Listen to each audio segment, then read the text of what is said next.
Guna mengantisipasi kelancaran arus mudik Lebaran di Pelabuhan Padang Bayi Karangasem, pihak BPTD Wilayah 12 Bali NTB menyiapkan 38 armada kapal.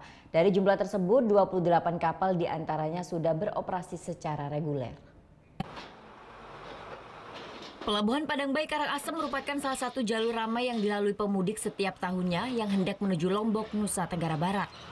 Untuk memastikan kelancaran arus mudik tahun ini, pihak Balai Pengelola Transportasi Darat Wilayah 12 Bali NTB telah menyiapkan 38 armada kapal yang beroperasi selama 24 jam. Dari jumlah tersebut, 28 kapal diantaranya sudah beroperasi secara reguler. Sedangkan 10 kapal lainnya masih dalam proses docking atau perbaikan. Pihak BPTD pun memprediksi lonjakan penumpang maupun kendaraan akan terjadi pada 7 hari menjelang Lebaran. Di samping 38 yang sudah ada untuk mengantisipasi lonjakan padat, pihak BPTD juga menyiagakan 5 unit kapal tambahan yang standby di pelabuhan. Kami di sini sudah mempersiapkan juga kalau untuk mengantisipasi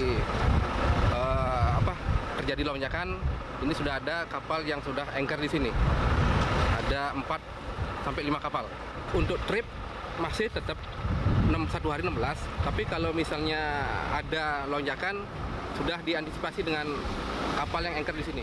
Selain kesiapsiagaan armada kapal pada 5 hari jelang Lebaran nanti, untuk sementara waktu kendaraan truk ekspedisi tidak akan diperbolehkan melintasi jalur pelabuhan guna mencegah terjadinya antrean panjang.